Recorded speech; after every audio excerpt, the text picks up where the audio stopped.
So, good evening, Namaskar, and Hare Krishna to all of you. Thank you very much for taking some time off your Saturday evening schedule. It's always tough, especially when we are in the family way, to manage between the household chores and also the spiritual activity. But I appreciate that most of you have chosen to join on time, which was my request because today we'll be concluding by 8:15 to accommodate Arjun Saka Prabhu's next session at 8:30. So, welcome to this session 33 of our systematic study of Bhagavad-Gita under Gita Amritam Rasamalyam. And we continue discussions on chapter 5. We continue from verse number 15 today, and we take 8 verses up to verse number 22. It is 5.15 to 5.22. So the chapter ends with verse number 29. So hopefully next week this chapter will be also concluded. So the chapter is titled, as we know, Karma Yoga, Action in Krishna Consciousness. And it's a real pleasure to discuss on the important aspects, learnings, and lessons that Lord Krishna is trying to teach us through this particular chapter. So our express train, Goloka Express, is fast and moving on the wheels, and it is fast approaching the end of chapter 5.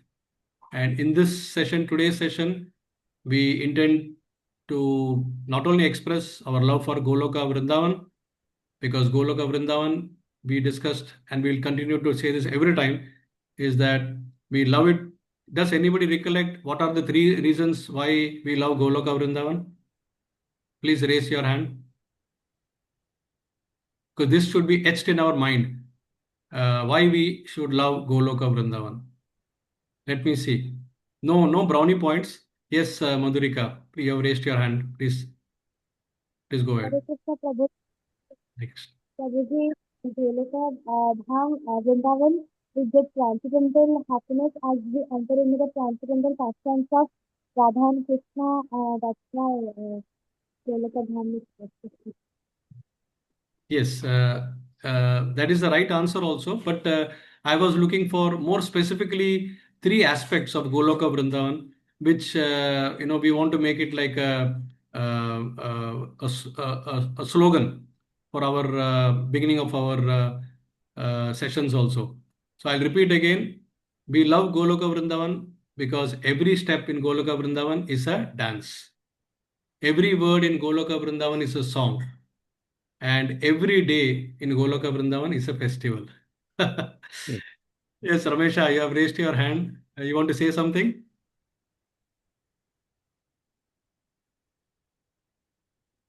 Okay, otherwise you can lower the hand so that, or maybe something else you want to clarify or ask, you can ask in the end.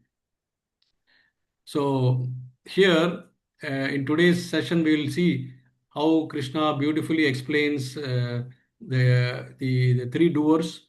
We completed the 2 doers last time. We'll recap on those 2 doers once again, and we'll conclude with the 3rd doer also. And then Krishna also shares the most important qualities of a self-realized soul, as a soul who is always, Krishna conscious, how he performs the action, what are his, activities, and how his mind works. And so basically dissecting this particular person. So we should try to know the self-realized soul's activities, and we should also try to imbibe some of those qualities. Moving on. I'm seeking the blessings of my dear spiritual master, His Holiness Bhakti Swarupa Damodar Swami Maharaj, without whom I wouldn't have found meaning in Srila Prabhupada's ISKCON. Srila Bhakti Swarup Damodar Swami Maharaj has been a great inspiration for me and for my family members. And we clicked basically on analytical reasoning and on scientific logic. I had similar temperament, so I could ask a lot of questions scientifically to him, and he being a scientist also was able to address it very nicely. and he is one of the prime disciples of Srila Prabhupada, our founder Acharya. And Prabhupada, as we know, is closely attached to the lotus feet of Lord Nityananda, the Adi Guru. So, in this way, we try to serve Lord Nityananda by pleasing our Guru Varga. And this is one very humble means of trying to please our spiritual master. And if something comes out good from this today's discussion, it has to be uh, offered back to the spiritual master and onto Srila Prabhupada. Because without their Vani, without their teachings, without their scriptures and their classes and what we hear, I would not be able to speak anything meaningful and purposeful for today. So we understood the acronym for chapter 5, which is STEP. S for staying in the world, T for the three doers, E for equal vision, and P for peace. So we already finished S verses 1 to 12, staying in the world, where the path of Nishkama Karma Yoga was discussed, and how one can stay in this world and perform the activities. No need to go to the mountains, and no need to leave your activities also and run away. So whatever ashram we are in, we can stay in the same ashram and we can do. Then we are on the verge of completing T, three doers. Three doers, as we know, individual soul, super soul, and material nature, and how each one of them have got roles in fulfilling certain activity. And we completed the first two, which we'll recap today, and the third one also will be completed. And then we'll begin acronym E, that is of the acronym step E, alphabet E, equal vision. So equal vision, that is verses 17 to 26. So we'll go up to verse 22. And then, of course, next week, the balance part of E and also P would be completed by Shyam Sundar Prabhu. So a quick recap of the three doers. This was already discussed last week. So I'm just touching upon 13 and 14 before we begin on 15, so that there is a smooth transition and connectivity. So in the verse 13, it went like this: Sarva karmani manasa sanyasyaste sukham vasi navadvare pure dehi naiva kurvan nakarayan. So here the Lord explains the first doer. The first doer means he's establishing the role of we, the soul, the Jivatma. So he clearly says that the embodied soul, that is the nature of the soul.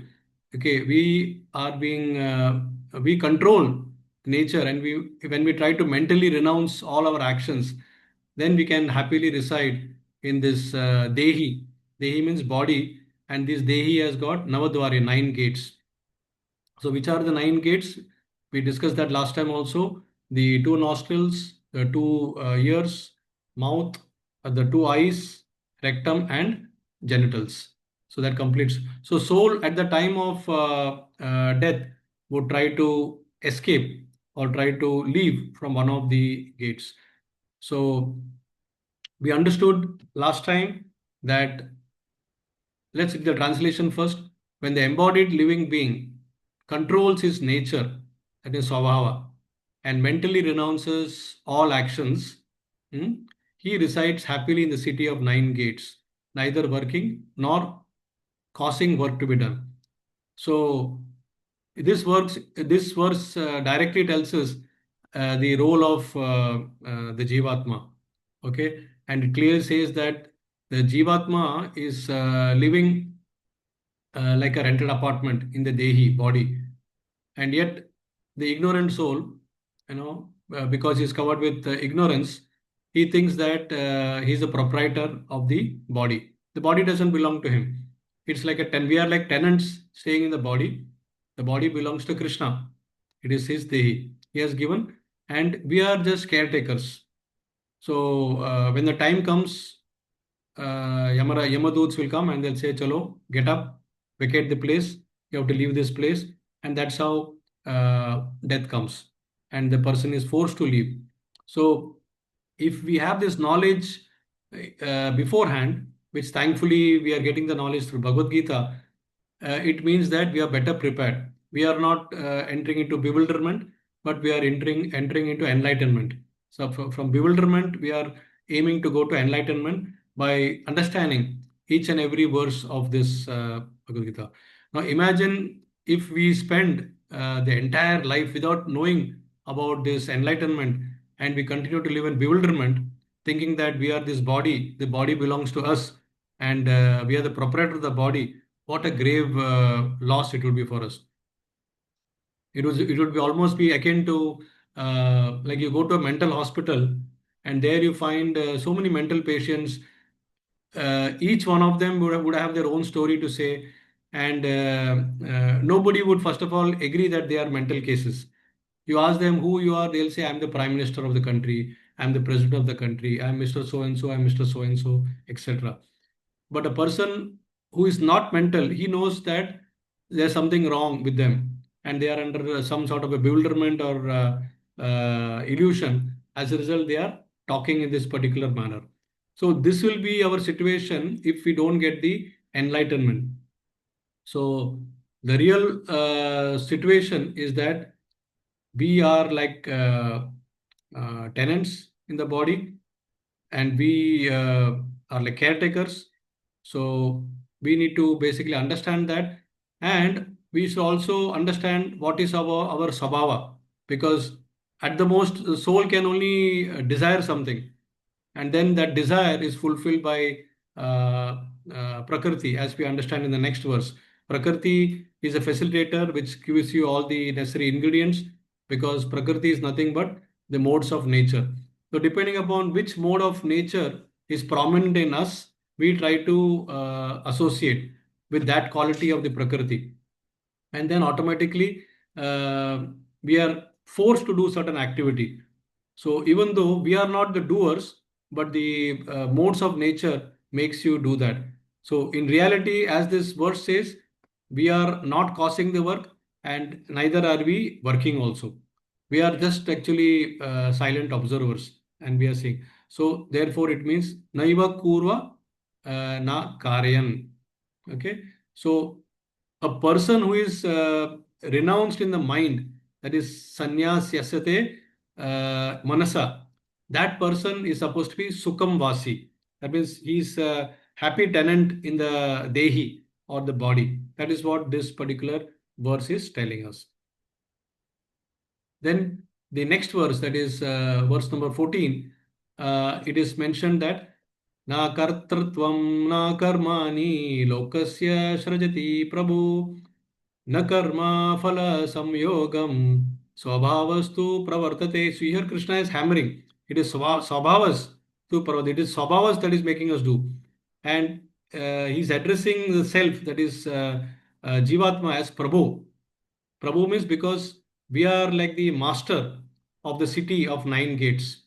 This body has got nine gates, and we are the like the master of that city. So we basically are. So the three times Krishna is using na kartrutvam, na karmani, na karma phalam. So why he is saying three times? Because he's clearly emphasizing that the jivatma, or the living entity, doesn't create any tendency to act, nor does he create any action, and nor does he partake in any fruits of action. It's very clearly mentioned. And our problem is we think totally opposite. We think we are the doer, we think we are the enjoyer, we think we are the controller. And that's why in the third chapter, verse 27, this was an apt verse for each time to remind us of what we are not, but we are thinking we are. Prakriti kriyamanani guna karmani sarvasa ahankara vimudatma kartaham iti manyate. So it is Vimudatma which is making us believe that we are the doers. But actually, we are not doing anything. It is the Krishna says the second doer here is that we are, it's a role of Prakriti, made material nature. So Prakriti is the facilitator. The Prakriti is making us do these things, whatever we are doing. Like sometimes we say, why do good things happen to bad people? or sorry, why do bad things happen to good people?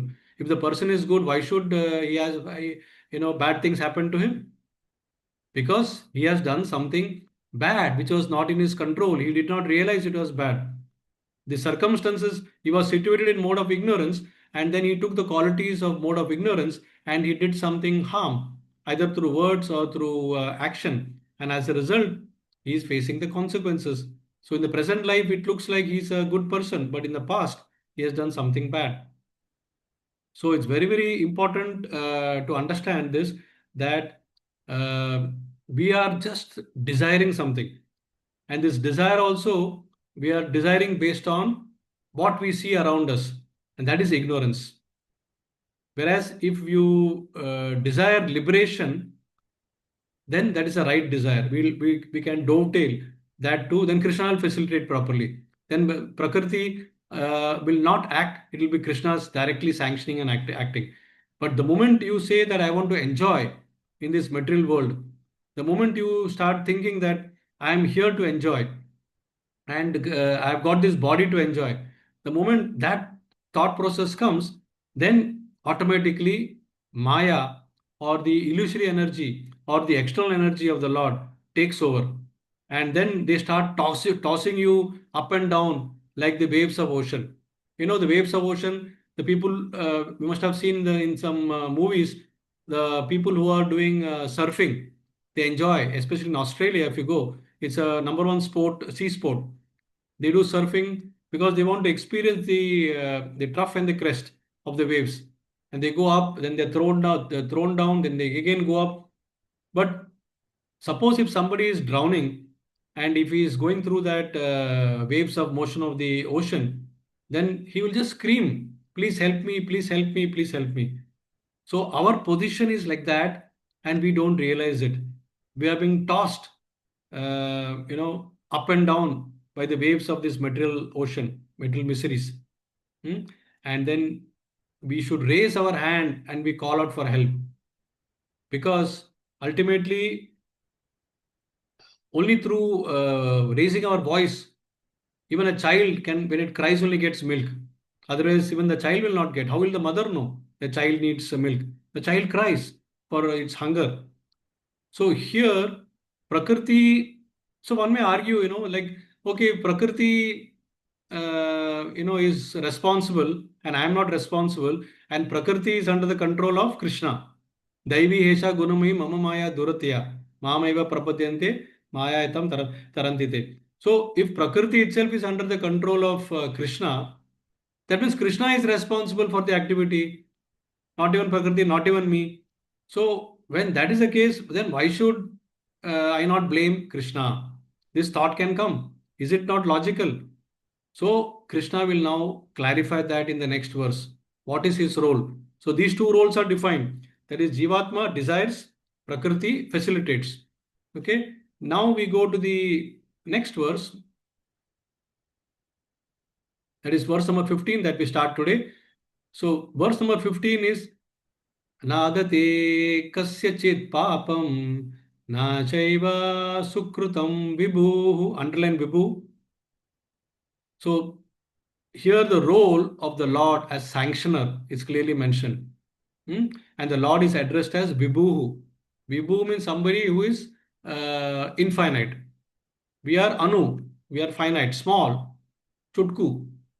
Vibhu is completely, you cannot measure Vibhu. So that is Vibhu. Unlimited.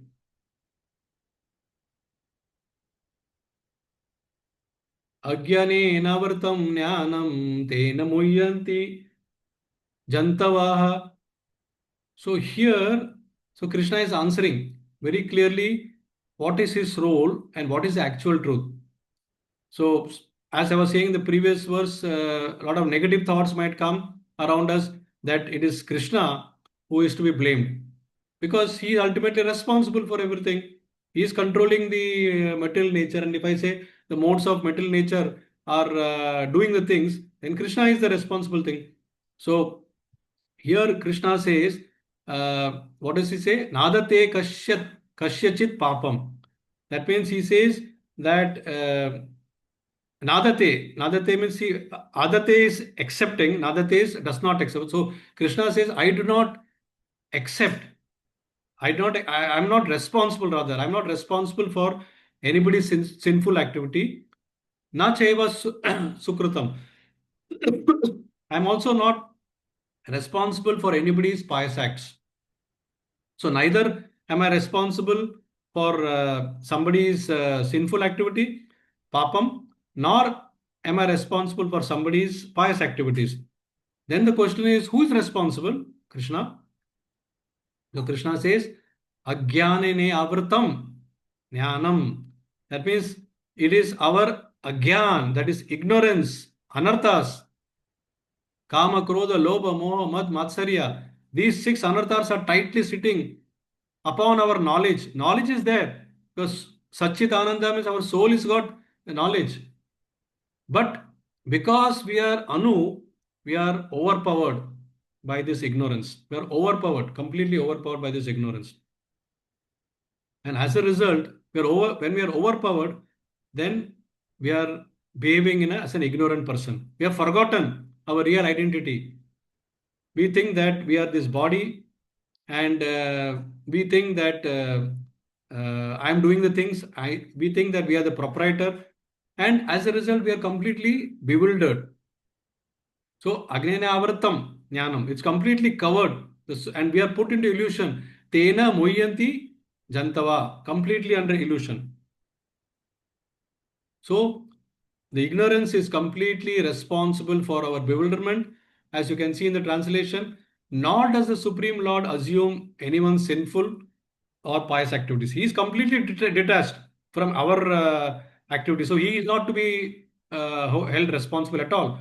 We, the embodied beings, however, are bewildered because of ignorance, which covers the real knowledge. So this is quite an important sloka because it clearly defines the role of each of the three doers. Hmm? The Lord, as we know, is Atmaram. He is all the time fully satisfied. He is complete in all opulences, Vibhu. Hmm? He is complete in beauty, he is complete in knowledge, he is complete in strength, he is complete in renouncement. So he is complete in all the six Shadashvarya. Six Aishwaryas, he is complete in all richness, fame, so on and so forth. So he doesn't have to be bewildered by our activities. Hmm? So it is we are desiring wrong things because we are covered with ignorance. It is we who are desiring sense gratification. And as a result, this small portion is created called as material world, which is basically all such jivas who want to enjoy independent of Krishna. That means we have decided that we want to imitate Krishna. We have decided, and this we cannot trace from when. It is from time immemorial. And as a result, Krishna says, okay, tatastu, you are put in this material world, you enjoy. It is like we are in the jail, and inside the jail, we are given certain happiness to enjoy. And we are forgetting that we are in the jail.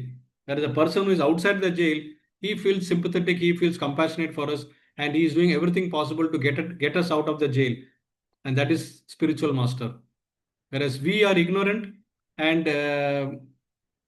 we are just, bewildered, and we want to just go on enjoying these petty things which are given in the jail. So the conclusion of this verse is that the Supreme Lord is not responsible for the good and bad reactions of a Jivatma.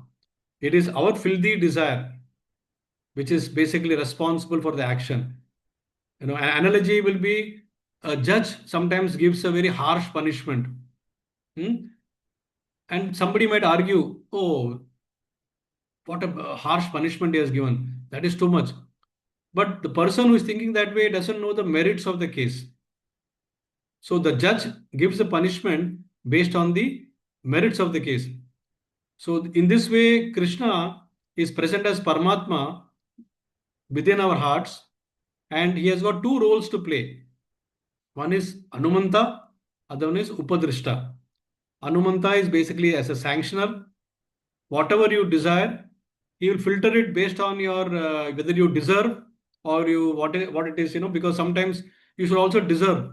You desire to go to the moon planet, but are you deserving it? So he will not give you that. But he will sanction it. So whatever like you desire, like all the based on your past karma, you might desire so many things. So you will say, okay, tatastu. So Anumanta. And then he's also Upadrishta. Upadrishta means he's a supervisor. He's closely watching you like a second bird in the branch of a tree.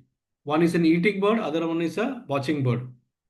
So the watching bird has got nothing to do with what you eat, how you eat, and how you experience your pleasure and pain. Nothing. He is just observing. That's all. That is the role of Vibhu or the Supreme Person. So this is how we should understand the Jivatma desires. So the three doers I'm summarizing now. Maybe I'll put this, let's see, in the form of a triangle. Yeah. So the Jiva desires, okay, and then the super soul or Paramatma verifies. He gives a lot of consideration, like a father to the son. Sometimes he doesn't fulfill the desire, but sometimes the child becomes restless and goes on crying. Then he has no option, but the father has to fulfill that also. So he verifies and sanctions based on does the jiva deserve to get the desire fulfilled.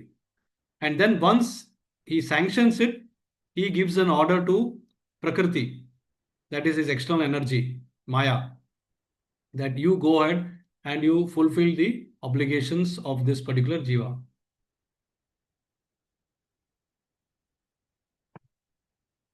And after receiving the order from the super soul or Paramatma, the Prakriti basically executes it. So the jiva desires, the Paramatma sanctions, and Prakriti is like a facilitator or somebody who fulfills the jiva's desire. So this clearly explains the roles and responsibilities of the three doers. This is very nicely explained, and this should be now uh, permanently gone into deep into our hearts.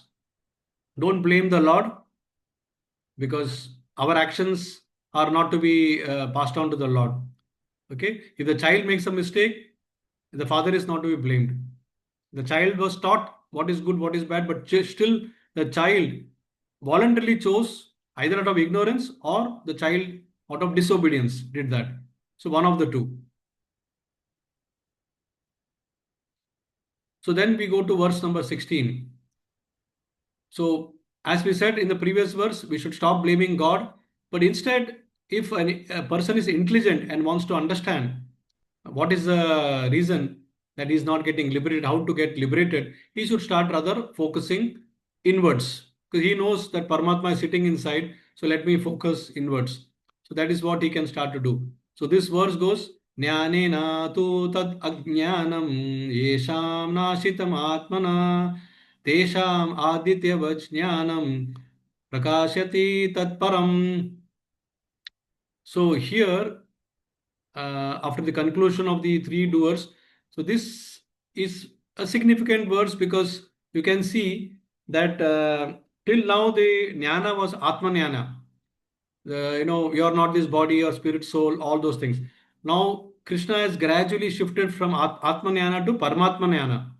That means he's using the word prakashati tat param. Tat param is the higher knowledge. Higher knowledge is basically if you go above Atma Gyan, it is nothing but Paramatma Gyan. So here he is touching upon Paramatma Gyan. And also importantly, you will see that Krishna gives an understanding of how to be free from ignorance and how spiritual knowledge destroys ignorance. Okay, it's not only enough to have knowledge, but you should understand how this knowledge uh, destroys the ignorance. So first of all, Shabda Praman, we get knowledge through uh, literatures, through scriptures, whether it is material knowledge or spiritual knowledge, everything we get from from our scriptures, books, and then most importantly, we also try to look for a teacher because without a teacher, whether it's material knowledge or spiritual knowledge, it is difficult to assimilate because there could be some misunderstanding, there could be some speculative understanding. So we want to have perfect understanding. So perfect understanding can be given by a teacher. So for spiritual understanding, because now we are talking of removing ignorance, material knowledge cannot remove ignorance. Only spiritual knowledge can remove ignorance. So therefore, we need a spiritual teacher, a guru, and a guru who is bona fide, who is coming in a disciplic succession because he has got proper connection with his spiritual master, and from there he has acquired knowledge also. So that is that jnanena tu tat ajnanam. So that means this refers to when one is enlightened with knowledge by which nescience. Yesham nashitam atmana. When nescience is nashitam, destroyed, then his knowledge reveals everything. What is the analogy given here? Tesham adityavat jnanam. Just like how the sun lights up everything in the daytime. That means when the sun comes, automatically darkness is dispelled. So similarly, when we get real jnanam, spiritual jnanam, then what happens? Ajnana. Om ajnana timirandasya. The darkness or the ignorance is completely dissipated, is destroyed. Prakashyati tat param. So that which illuminates, that is tat param, and that is absolute knowledge. And there is a similar understanding in Madhya Leela of Chaitanya Charitamrita, and I think this is a very famous verse, and we all should remember this because automatically this will keep reminding us on what is Krishna. Krishna सूर्य समा माया होय अंधकार जहाँ कृष्णा वहाँ नहीं माया रा अधिकार. So Krishna is compared to Krishna Surya Sama. That means Krishna is compared to sun. Maya Haya Andhakar. That means Maya is darkness or ignorance. Wherever there is Krishna, Jaha Krishna, Taha Nahi Maya Ra Adhikar. Where if so, it's either only two choice. Either you select Krishna or you select Maya. Both cannot coexist. So we voluntarily take Maya and we keep aside Krishna. अभी time है बाद में देखेंगे. जब retirement आएगा तभी हम लोग कृष्णा के बारे में सोचेंगे. हाँ हाँ हमें सब कुछ पता है. So we spend our entire childhood, our youth, even when somebody tries to give us the knowledge, we say that, oh, this is not for me at this age. Because so much of ignorance, agyan, and we are covered from all sides by such people who will tell you that now it's a time to enjoy. Ab zindagi ka le lo maja.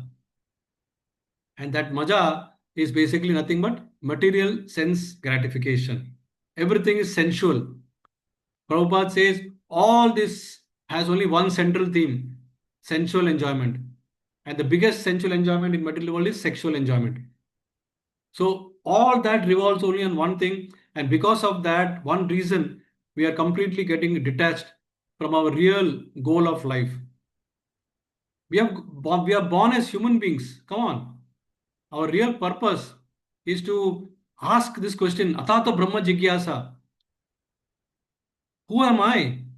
What is my purpose of being a human being? What is the difference between me and the animal in consciousness? What is the difference? Is it just that I am a two-legged animal and they are four-legged?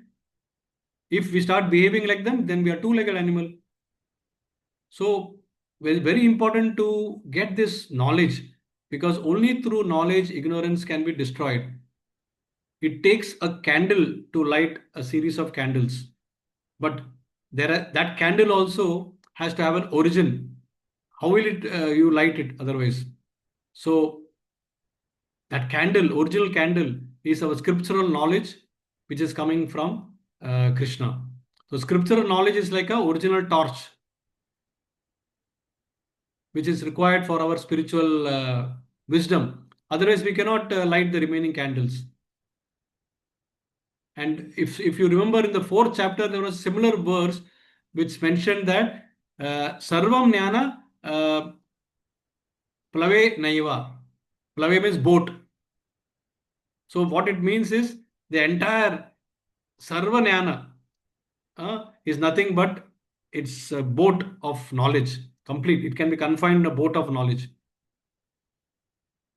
And similarly, this knowledge boat will help us to cross the ocean of material miseries. Just like how Jnana Agni Sarva Karmani, that means all our fruitive action can be burnt by pure knowledge which is sublime. So, in the same way, this boat has got knowledge which will take us far to the other side, the spiritual world. So then what happens is the real purpose of life becomes very clear, and the goal also becomes very, very clear for all of us. So therefore, when a karma yogi practices karma yoga with detachment, nishkama karma yoga, and is completely detached to the fruits of action, he is not renouncing the action, but he is renouncing the fruits of action. And therefore, then Krishna reveals. See, at this stage, Krishna just says Tat Param, but he has not really told who is the Tat Param. He will reveal that in the verse number 29 of this chapter, last verse of this chapter. That time it will be very clear what Krishna is referring to. Who is that person? Tat Param. So, thus, the Lord does not bind. Uh, what's the time? Okay, 7:40. The Lord does not bind anyone, nor does he liberate also. But it is the Vidya and Avidya. Both are available in this Prakriti. So if you associate with Vidya, you are going towards liberation. If you associate towards Avidya, you are going more towards the material bondage. That the shackles of chain keeps on increasing. So therefore, it's important to meditate. So this verse here, Krishna is giving a glimpse of what is going to come now in the next few verses, and how to become realized, how to become free from ignorance, and how spiritual knowledge destroys ignorance. So we move to verse number 17. So verse number 17 to 26 talks about equal vision. So equal vision is experienced by a self-realized soul, not by any ordinary soul. Like we see differences even among the human beings. We see differences among the human beings in color, caste, creed, nationality, gender. What to speak of differences in animals and plants and trees and birds and beasts. But a liberated person or a self-realized soul sees everybody with equal vision, because he is seeing the Lord sitting as Paramatma in everybody's hearts, and thus he gets free from material bondage. So, in a yogi, if you see, he is always meditating upon Paramatma within his heart. So, we will see this verse number 17. So, again, Krishna continues that how this particular ignorance gets destroyed by spiritual knowledge. So, tad buddhiyas tad atmanas tad nishtas tad parayanaha gachanti apunar avritam jnana nirduta kalmashaha. So, here Krishna is explaining how the spiritual knowledge destroys ignorance, and how we can have clarity of our road ahead. Hmm? Because if we know the goal, then we can work with purpose. We can work with meaningfulness. So in any organization, when we work, we are able to contribute better if we align ourselves with the corporate goals. So similarly, what is the expectation of the creator? What is he expecting out of us? That is the question, first question we have to ask. And once we get the answer for that, then align yourself to that goal without getting distracted from your small, tiny activities of the body. So the first thing Krishna says is Tad Budayas. So Tad Budayas means one who fixes his intelligence. Tad Atmanas. Here Atmana means mind. One who fixes his mind upon the Supreme. So Tad Budayas, intelligence. Tad Atmanas, fixing the mind on the Supreme. Tad Nishtas Tad Parayana. Tad Nishtas means Nishtha is faith. That person who has got complete faith on the Supreme. Tad Parayana. That means he takes refuge or shelter of the Supreme Father. Yes, he has lost hope on everybody else, including his kids and kins. He knows these are all false identity. Nobody is going to come to rescue me when I am in trouble. So then the only person who will come to help is Parayana, that is Supreme. Narayana, Parayana, like that. So such a person, Gachanti apunar avritam. No, he keeps moving forward. Punar avritim. That means apunar avritim, sorry, not punar. Punarim means coming back. Apunar is not coming back. He will never come back. So he's getting advanced like our Golaka Vrindavan Express. It's moving. No question of coming back. There is no engine at the backside. It can go only in one direction. So therefore, all the people who are traveling with us in Goloka Vrindavan, station by station, we are moving forward. That is the kind of conviction and faith we all must have. Because Krishna is giving this knowledge to us. Why should we not have faith in him? Jnana nirduta kalmasaha. So jnana nirduta, that means the knowledge once we acquire, jnana nirduta. That means completely, duta is washing, nirduta is completely washing. Kalmasaha.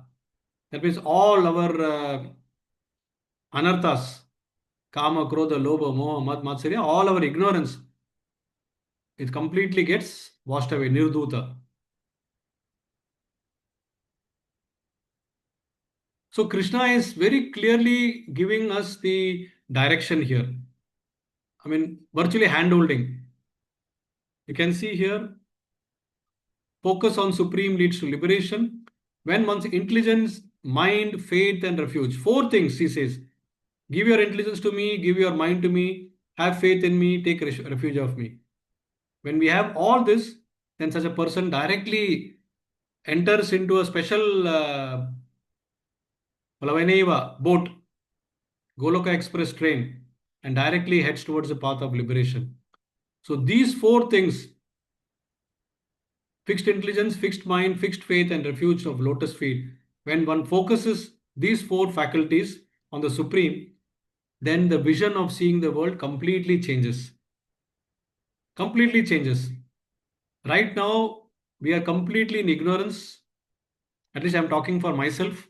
Some of you might be more enlightened than me, and you might be already seeing the world with a different vision.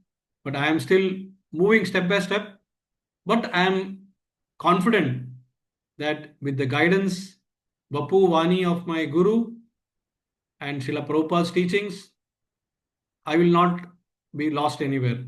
I may take time, but I am on the track. My track will not jump over. I may be swayed, but one of you will lift me and bring me back on the track. So that kind of confidence I have. Krishna says in the 7th chapter, Mata Partaram Nanyat Kinchit Asti Dhananjaya. There is no truth superior to me, O Dhananjaya. So what more we want to know? So when Krishna himself declares, so therefore, of course, Krishna is manifesting himself in 3 levels for our understanding, depending upon our levels also. Brahman, Paramatma, and Bhagwan. So we should not be satisfied with Brahman level. Brahman is good because it is eternal. But don't be satisfied because Brahman is impersonal. Why to be satisfied? With whom you will interact? Brahman is the all-pervading light, effulgence of the Lord. Brahmeti, Paramatmeti, Bhagwan iti Shabdayate. the transcendentalists say, Tat Vidat, the transcendentalists say that this is actually how it is, three levels.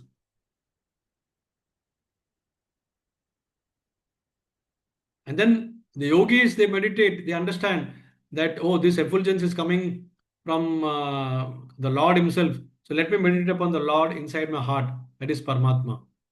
And they go deep into the heart and they're able to see the Lord. They're able to take the darshan of the Lord. But they are not able to serve. So that is the next level. But then the bhaktas or the devotees are directly able to appreciate the Lord. Nama, Rupa, Guna, Leela, everything. The Lord has got the form, the Lord has got the name, the Lord has got pastimes, He has got qualities. So He's a person. So when we read the pastimes of the Lord, we understand, oh, Lord did this in this particular Ter Kadam. The Lord this pastime in Vrindakund. The Lord did this pastime in Radhakund. The Lord did this pastime in Nandabhavan. So different pastimes are manifested, and these pastimes tell us the activities of the Lord. And when we imagine the activities, or when we understand the activities from a realized soul, then we inquire, how can I serve the Lord? So then it's a sambandha, abhideya prayojana. Sambandha is established, then abhideya is the process of serving, and prayojana is the result. So the Lord Himself says, Brahmano hi pratishtaham. That means this effulgence is coming from me. So who is that me? Bhagwan. So why not worship him directly? Why settle for just Brahman realization? So that is a lower level. So we have to understand. So that's why when we fix our buddhayas and give the mind, faith, the full faith, conviction, and take shelter of the Lord through Guru, bona fide Guru, then the path of liberation opens for us. We go to verse number 18 now. So what is the result of this sequel? So now we come to the person who's already in this, what we're talking. If such a person is there, he's called Panditaha. So what is his vision? This is a very, very famous verse. And I would request everyone to learn this by heart. Vidya Vinaya Sampanne Brahmane Gavihastini Shunichaiva Swapakesha Pandita Samadarshina. So here, I mean, the previous verse, Krishna says, give your intelligence to me, give your mind to me, do it with complete faith and surrender to me or take refuge upon me. So then you get the path of liberation. And here, Krishna is describing what happens when we fix all these four faculties upon him. Vidya Vinaya Sampanne. So we are able to see equal vision on the entire world. Our vision completely changes. So the humble sage, by the virtue of knowledge, see with equal vision. What they see with equal vision? Brahmane, Gavi, Hastini, Suni, and Swapache. That means these five things. Brahmane means a learned Brahmana. Gavi is a cow. Hastini, an elephant. Suni, a dog. And Swapake, a dog eater. So these five people, a learned person or a self-realized person is seeing at an equal level. No difference at all between them. How is it possible, one may ask? You can see on the picture also.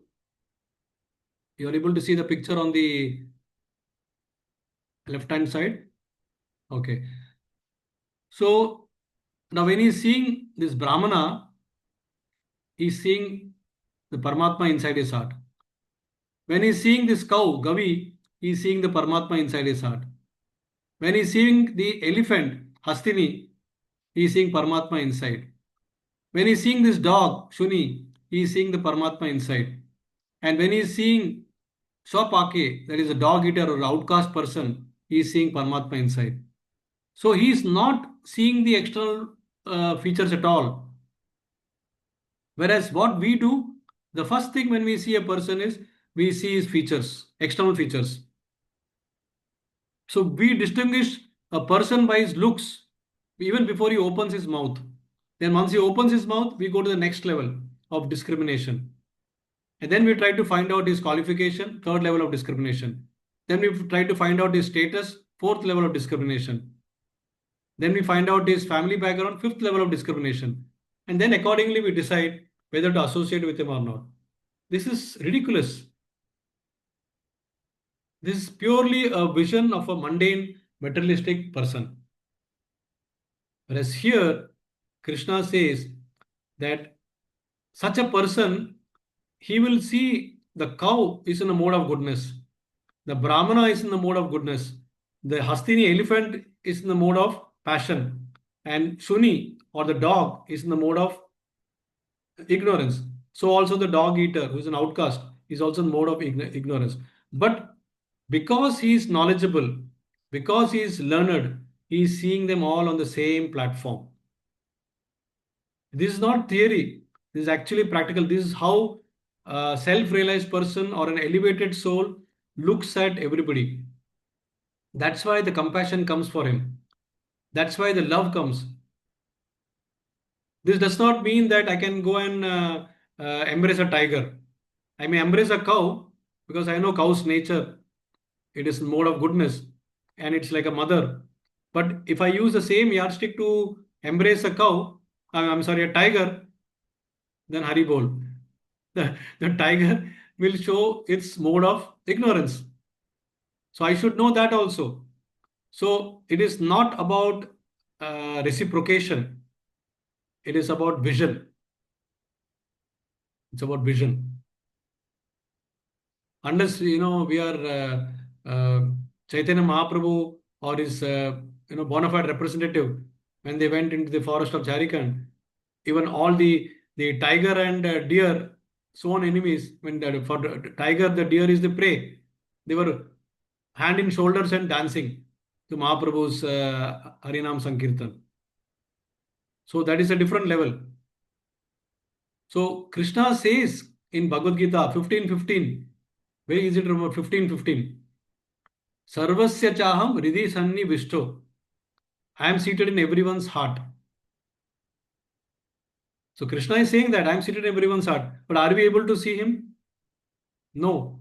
Then further he reaffirms in verse number in the chapter number 18. What he says, Ishvara sarva bhutanam hriddeshu Arjuna tishtati. Oh, sarva bhutanam, not only in human beings. I am in the hearts of every living being. But am I able to see him there? No, I am not able to see him because I am covered with ignorance. So here Krishna says we have to rise from this level and we have to come to an enlightened level. And for that, he already gave the formula in the previous verse. What did he say? The four things we have to give to him. We have to give our mind, we have to give our buddhi, we have to have complete faith in him. And then we should also have the confidence, conviction. By taking shelter, Krishna will definitely not leave my hand. And when we get those qualities, then Vidya Vinaya Sampanne. Automatically, by the virtue of Vidya, Vinaya Sampanne, such a person is very gentle, humble in his behavior. And that is what is the bottom line of a Krishna conscious person.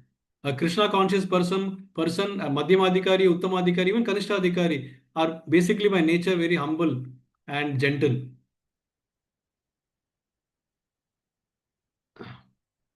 Now there is Tulsidas says in Ramayana, I mean, that is the level that Tulsidas is seeing.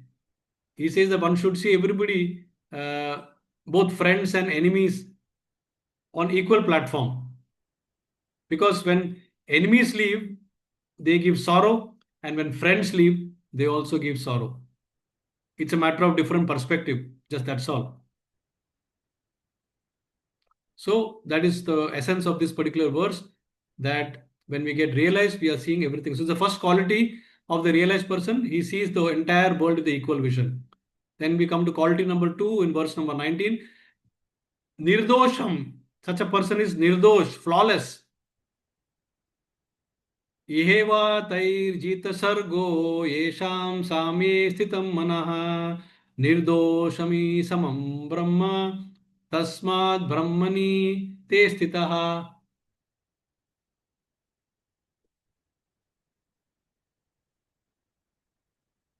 येषां तैर्जित, sorry, येषां सम्ये स्थितं मनः.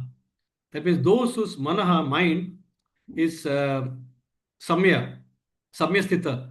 That means is always. So here again, Krishna uses samya, equanimity. Hmm? So there he used a different word. Now samye, samye. So then he's referring to the same person, Pandita only. So what he says, such a person, he'll be iheva tair jita sargo. That means iheva means in this world itself, he will be able to conquer jita sargo. Sargo means the cycle of birth and death.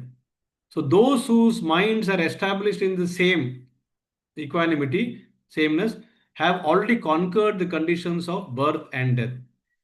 And further he says, Nirdoshami samam Brahma. Such a person is flawless like Brahman. That means Brahman means somebody who is transcendently situated above the three modes of nature. So Krishna once again hammers the point that if you give your mind to me, that is Tasmat Brahmani te stita. Tasmat Brahmani te stita. So when you are situated in Brahma, then mind should be always fixed. That is the main problem for us. Our mind is always chanchala, flickering. Chanchala hi mana Krishna. Who says this? Arjuna to Krishna. He always says this. I mean, it will come in the next chapter, of course. Chanchala manahi, chanchala hi mana Krishna. Pramati balavadam, pramati balavam dridam. That means my mind is so obstinate and so strong. Tasyaham nigraham manye, that I'm not able to control it. I can control Vayu. Vayu riha suduskatam. That means I can control Vayu, but I cannot control my mind. It is so much flickering all the time. It is restless, it is turbulent.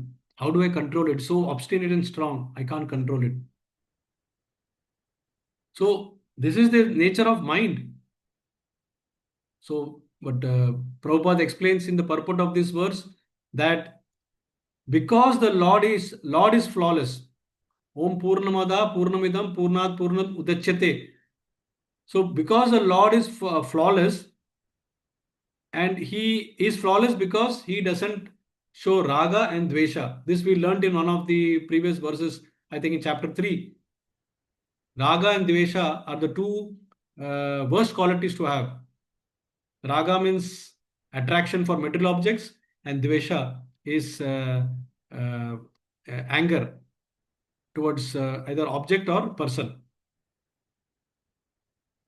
Because this creates illusion. This creates illusion. So when the Lord doesn't have these qualities, so because we are Anu, our original position, original condition is that we are Jivere Suryaboy, Krishna and Nityadas. So we should also have this quality. So when we get gradually polished, slowly and steadily, when we get polished, then automatically this nature will come out. That is Nirdosha. Our spiritual quality will start emanating. And then we can see with equal vision. So that is what in sum and substance this particular verse is saying. Second quality, that is Nirdosham. Then we go to the third quality, verse number 20. Let's see what is this quality. Equipoised, unbewildered, Atma and Paramatma Jnana. Such a person, that is Pandita, we are still talking about Pandita only. Such a person is equipoised, unbewildered, and he is completely having Jnana of both self and super soul. Soul and super soul. न प्रश्रेत प्रियं प्राप्य नोद्विजेत प्राप्य चाप्रियम स्थिर बुद्धि असुमुदो ब्रह्मविद ब्रह्मणि स्थिता. So again, Brahmavid Brahmani Sita, that is a person who is a knowledge, Brahman, and is situated in Brahman, Brahmasthita. So more qualities Krishna is explaining. Na prashriyet priyam prapya. That means when one gets something that is dear, dear to us, prapya, priyam. Priyam is something dear, prapya. When you get something that is very dear to you, at the same time, no dvijet prapya chapriyam. That means even if you uh, something undesirable comes, hmm, then such a person will not be dejected. He will be equipoised. Sthira buddhir asumudo. A person who neither rejoices upon achieving something, that means na prashriyet priyam prapya, he neither rejoices, na dvijet prapya cha priyam. That means he does not lament upon obtaining something unpleasant. So in sukham and in dukkham, whatever comes, he is equipoised because he treats both as mercy of the Lord. If something happiness has come because of some achieving something pleasant, that is Lord's mercy. If something unpleasant has come, that has given sorrow, or maybe some something very tragic that has happened, accident or something else, or some health issues, he will take that also as a mercy of the Lord, because he knows everything is temporary in this world. That is the realization of sthira buddhi. Asamudo. Asamudo is what? Opposite of Muda. Asamudo. So Muda is a person who thinks this is pleasurable and this is not pleasurable. This is unintelligent. This is miserable and this is not miserable. So he thinks like that. And Asamudo is somebody who is beyond this bewilderment or illusion. So he's unbewildered because he has the knowledge of Atma, he has the knowledge of Paramatma. Both jnana he has. I remember vividly uh, in 2004 when my Guru Maharaj was conducting this Rome conference in Italy. The conference was on life and its origin. And I happened to be part of the Seva team there in Rome. And we were all worried that from some quarters Lakshmi was to come uh, for completing this conference. There was a lot of expenses required, and there was Lakshmi expected from some quarters, but it did not come. So we were worried. Just 2 days to go, and we are planning. But if the Lakshmi doesn't come, then the whole conference will have to be cancelled. And so many invitees, dignitaries, all the key people have been invited. So we were all worried and panic stricken. But my Guru Maharaj, Srila Sripad Maharaj, was completely asamudo, was like Pandita Samadarshina. He was blissful. He was smiling and telling us, Lakshmi will give us some kripa at the last minute. He was so confident. We were wondering how, where, why, when. And next day, from some quarters, Mercy came, Lakshmi came from somewhere, and the conference was held without any flawlessly. So, this is the vision of a Pandita. Somehow they develop that confidence in the Lord that something miracle will happen. He will do, he will not leave my hand. That vision they will have because they have so much of knowledge of the soul, Atma Gyan. Nainam Chidanti Shastrani, the soul cannot be destroyed by any weapons. Nainam Dharti Pavakaha, it cannot be, so it cannot be cut by pieces into it, cannot be burnt by Pavaka fire. Na Chainam Kledanti Apo, it cannot be moistened by water. Na Shoshati Marutaha, it cannot be withered by wind. So when a person is completely absorbed in such a knowledge, it is not only theory, but is absorbed, then such a person understands that Krishna is there as a Bhagwan and he will completely protect me. He will completely protect all his devotees and he will take them back home, back to Godhead. So that is the from where he draws happiness. That is from where he draws that bliss comes from the conviction. He becomes equipoised. He sees all these material problems as temporary.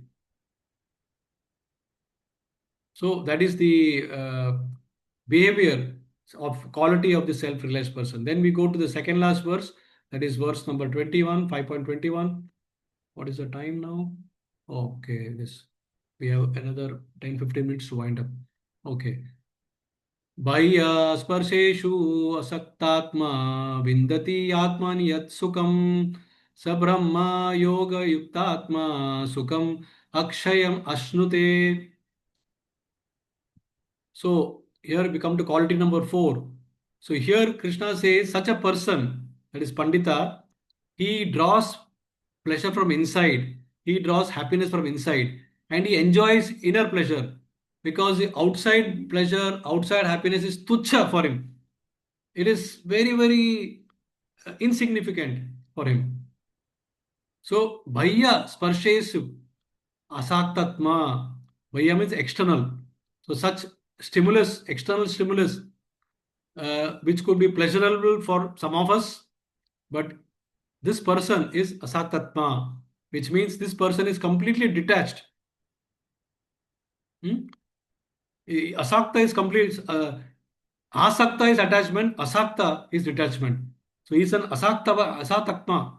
He's completely detached, and he's not no more attracted by these things because he is vindati atmani yat sukham. Vindati means he's now seeing happiness inside, inside his own self, atma yat sukham. That means he's getting delight from within, and that is his great asset. He is able to see that happiness, and he starts. Many a times we see, and this is practically, many a times we see realized souls, uh, even Prabhupada, in some of his lectures, he'll be talking to the audience, but he'll be sitting in Vaikunta or beyond, and and then suddenly the smile will come. I've seen this in my Guru Maharaj's face also. He'll be talking, he'll be doing kirtan, and suddenly the smile will come. So they are directly in hotline with the Lord. They are getting pleasure. They are able to see the Lord inside.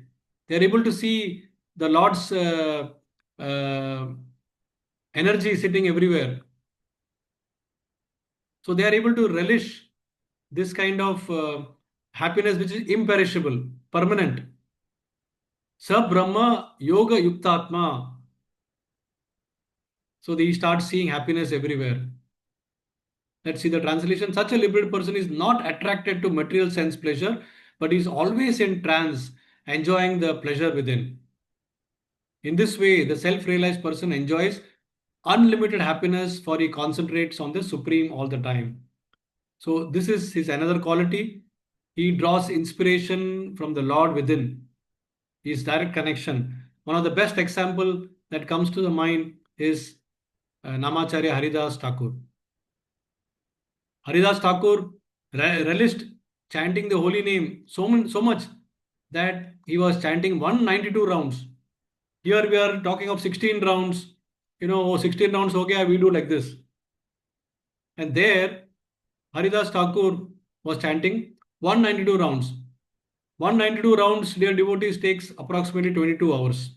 So out of 24 hours, 22 hours is giving for chanting. I mean, he couldn't stop chanting. That was his situation. So, what is it that gave him so much of relishment and taste that he sometimes even forgot to honor prasadam? He was not feeling hungry because he was getting the highest pleasure, highest bliss he was encountering to such an extent that even a prostitute could not entice him. Ramchandra Khan sent a prostitute to implicate him, but he converted the prostitute into a devotee in just 3 days' time. And she sat in front of him at his lotus feet after surrendering. So, this is the real test of our spiritual realization. After finishing our 16 rounds, do we have more taste to chant more? And if we have, are we chanting? Like in the material world, the highest pleasure is sex pleasure. But in the real pleasure, the real bliss in across all worlds is spiritual pleasure. And that is the test of spiritual realization. For example, a Krishna conscious person can demonstrate the same amount of vigor without any sexual pleasures. He will not have any taste. In fact, Yamunacharya said that the moment I think of sensual gratification or sexual pleasure, my tongue turns curls inside. I feel like spitting on the floor. So, dear devotee, the degree the degree that one replaces sensuality with spirituality determines the measure of one's spiritual success. The degree to which one replaces sensuality with spirituality is a measure of one's spiritual success. So, this is a test for each one of us. How much we are able to bring in spirituality within our hearts and replace the sensuality. So, we can do this successfully if we follow the prescribed teachings of ABCD, associate with devotees, associate with books, with lectures, with kirtans. A for association, B for books. You hear the books, read the books, and C for chanting the holy name, and D for prasadam, Krishna prasadam, diet. Follow that automatically. Then if you follow ABCD, then what is the automatic outcome? E. What is E? Enlightenment. And that is what we should aim for. Enlightenment will come at our doorstep knocking. Finally, we come to the last verse of the day. We have got after this, what is the time now? 8:15. Okay, we'll finish it off. 8:30 Arjun Saka will start. Before that, we'll try to finish it. Okay, he has already sent. Okay. So the last verse of the day, and this is also very famous verse. If possible, kindly devotees, please memorize this verse because this gives the fifth quality of such a panditaha. Sense enjoyment is ultimately distrustful and distasteful also. ये हि संस्पर्शजा भोगा दुःखयोनय एव ते अत्यन्तवन्त कौन्तेय न तेषु रमते बुधः.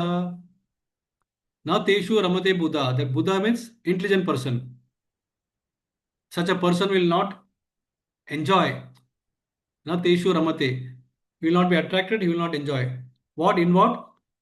In yehi samsparsha ja boga. Boga means sense pleasure. And he understands that this boga is coming from samsparsha. Samsparsha means what? The contact of senses with sense object. Everything is a game. Everything is a game of sense and sense object.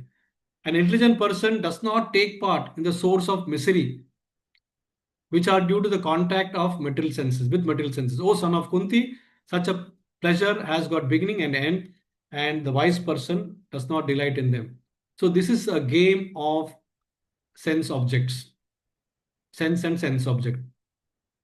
The moment the sense, let's say the eyes, comes in contact, or the tongue starts eating something delicious, or the hand touches something that is soft, or the eyes that sees something very beautiful, there is immediately it causes boga.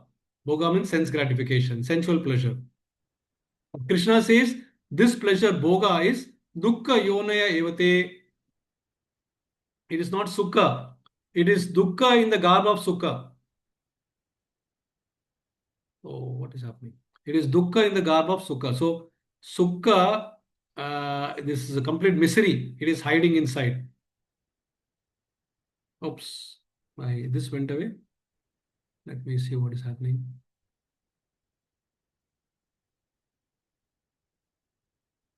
I don't know what is happening. So, the Buddha or a wise person, Krishna is saying, he will not partake in such things. He is very much clear. And so, Krishna uses different words here. He uses Buddha.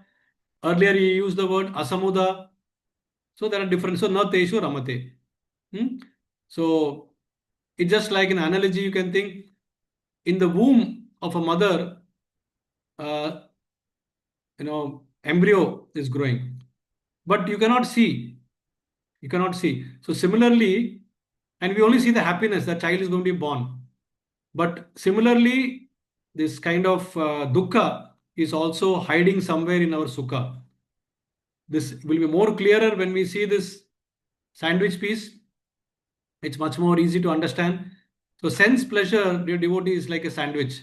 It's got a upper layer loaf, it's got a lower layer of loaf, which are huge, but they are quite tasteless and unpalatable. The thin slice in between is the real pleasure that is causing the sandwich to be tasty. Sometimes we don't get even that middle portion also. And we just put the two loaves together and we try to eat. So this three things you have to understand. In all this samsparshaja bhoga, or including even sandwich, it is unattainable, it is unpalatable, it is unretainable in the long run. Why is this happening again? Let me see. Okay. So unattainable because our eyes are seeing so many different objects and sensual pleasures. What all you will try to fulfill? What all you will try to fulfill? So it is really unattainable, unpalatable because I imagine that this particular place I get the best sandwich. Then when I'm eating, it's a big dejection for me, and I'm completely disappointed with it. So it's unpalatable, unretainable because sometimes even if I eat it, uh, how long can I enjoy it? For some time after that it becomes monotonous and it is not retainable. So therefore, three ways it is giving me miseries. So therefore, Lord Rishabdev or King Rishabdev is giving this intellectual conviction advice to his sons. What he is saying, my dear boys, of all the living entities who have accepted material bodies in this world, this is from fifth canto, one who has been awarded human body should not work hard day and night simply for sense gratification, which is available even for dogs and hogs that eat stool. One should engage in penance and austerity to attain divine position of devotional service. What a profound statement this is. So we should really understand this human body has got a higher purpose. It is not to be used like dogs and hogs. So with that, I conclude today's session, and we'll have a quick uh,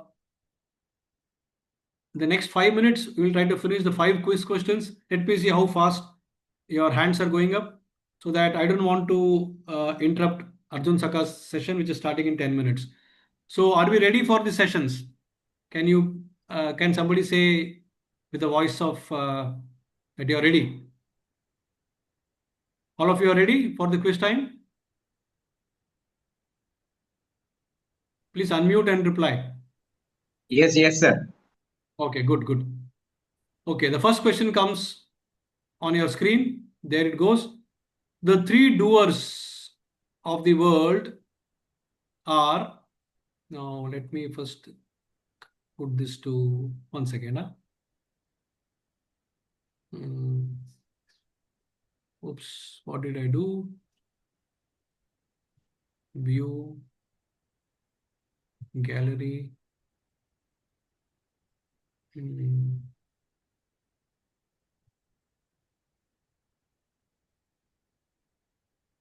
Where is the screen gone? Is the screen visible to everyone? Yes, Prabhuji, Oh, I somehow. we can see. Oh my God. I'm not able to see the screen. Uh, 1 second.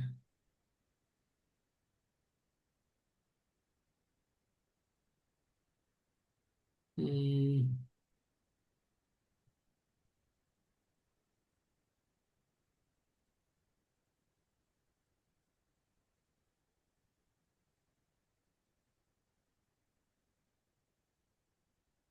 Oh, Krishna.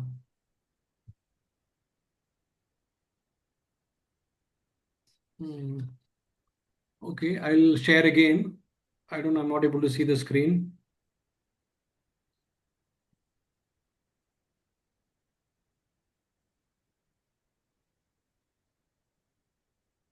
Is it visible now? Yeah. Again?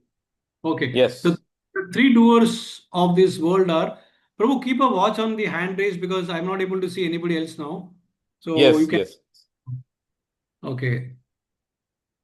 Hmm.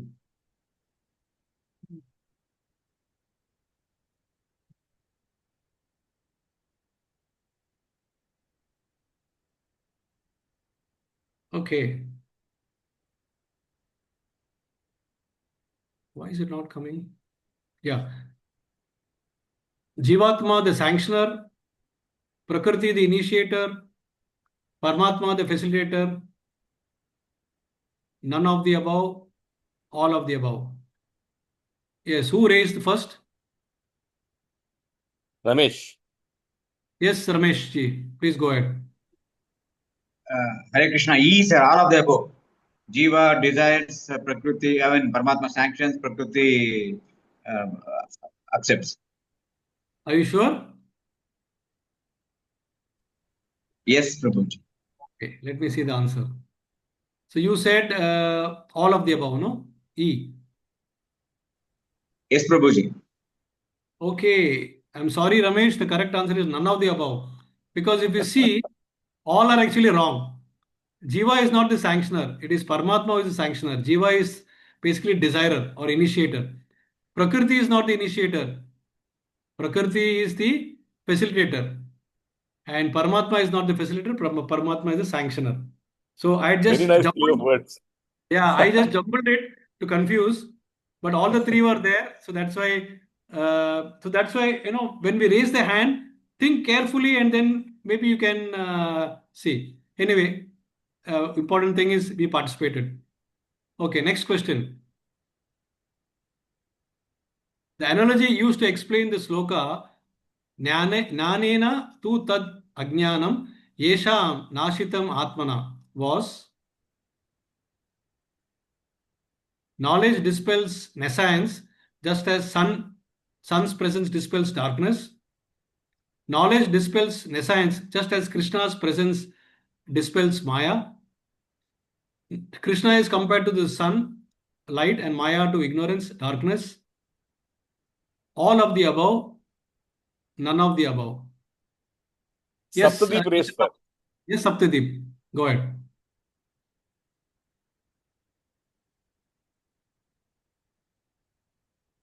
Yes, Saptadeep. Go ahead. Unmute Hare and Krishna Prabhuji, Dhanavad, Hare Krishna. Dhanavad Pranam to everyone. Huh? Uh, it's all of the above D. Okay, let me see the answer now. Yes, Saptadeep, good try. Very good. You got 50 bonus brownie points. Very good. You're doing well, Hare I Krishna. think, in this entire chapter. Very good. All right, now we go to question number 3. As per Sloka 5.18, a Pandita has equal vision due to his knowledge. Consequently, he doesn't distinguish between Brahmana, crow, elephant, hog, and hog eater. None of the above. Yes, who wants to answer this?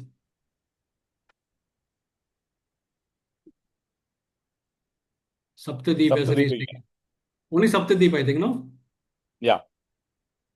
Yes, Saptadeep, go ahead. Uh, Brahmana and elephant, A and Brahmana, C. Brahmana and elephant. Why not crow and hog eater? Uh, yeah, but in the example, it was not given. They have given dog eater. So crow Perfect. was not in the Perfect. particular verse. Perfect. Answer is displayed. A and C. You said Brahmana and elephant. Again, 50 points to you. You are racing way ahead now. Wonderful. Hare Krishna. Question number 4, second last question. A self-realized person seeks unlimited pleasure and happiness from outside, inside, inside and outside, neither inside nor outside, none of the above. Priya. Yes, Priya Sandeep. She has raised her hand. Very good. And nice to see Priya raising her hand. Prabhuji. Hare Krishna. The Hare answer Krishna. is B, inside. Wonderful, wonderful. Very good. I'm very happy that you attempted and you got it right straight away. Very wonderful. Keep it up. Thank you. Well, last question of the day. Now, this is more of a, you have to think and answer, okay? This is from, if you have understood today's class, how the karma is getting distributed, then you will be able to answer this perfectly. And this is an episode from Upakhyane Upadesha, that is of Bhakti Siddhanta Saraswati Thakur. There was a rich, pious king who was actually distributing prasadam, food to his praja. Now, while distributing the to his praja, the person who was distributing, he did not notice something happened. There was a poisonous snake in the mouth of an eagle flying on the top. This was a eagle. When it took the snake, a poison dropped on one of the plates, and that plate happened to go to one brahmana. The brahmana ate the prasadam, and the brahmana died. Then what happened? All the brahmanas, they stood together and they came and they said, we want to meet the king. So they came searching for the king. They did not know where the king's palace is. They found one lady. They asked the lady, do you know where the king lives? The lady replied, yes, I know. The killer of the brahmana lives there. So please, she showed the hand and they all went to ask. Now the question to all of you is, in this entire episode that you have understood, who deserves karmic reaction? Is it the king? Is it the snake? Is it the servant who was serving the plate? Is it the eagle? Is it the woman?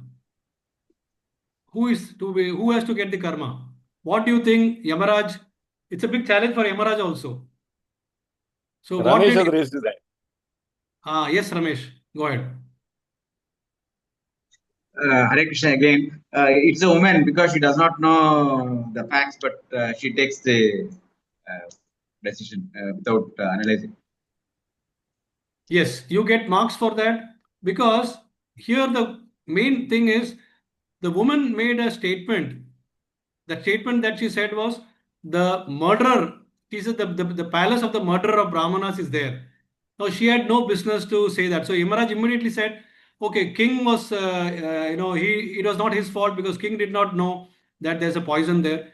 The snake and the eagle, not being human beings, they don't get karma. Then the servant who was serving the plate, he also was innocent. He did not know that the poison fell on that plate. But the woman, she used the word. So even when we speak with words, sometimes we incur karma. She said the murderer of the Brahmana, that house is there. So just based on that, the king instructed, the Yamaraj instructed Yamaduts that give the entire karma for this act to that woman. That's how she got. So full marks to Ramesh. Good. You made up for that negative points earlier and you got now positive 50. So that is good. So with that, we end today's session and we want to leave you with these words of wisdom because we use a toothbrush and a toothpaste to clean the teeth. We use a soap to clean the face. So similarly, we use Bhagavad-Gita and chanting mala to clean our heart. Thank you all very much for participating. We'll all meet again next Saturday. This chapter will get over now next week by Shyam Sundar Prabhu. And those who wants to attend the Gaura Leela from Arjun Saka Prabhu can stay back. It will be right as soon as I close this session.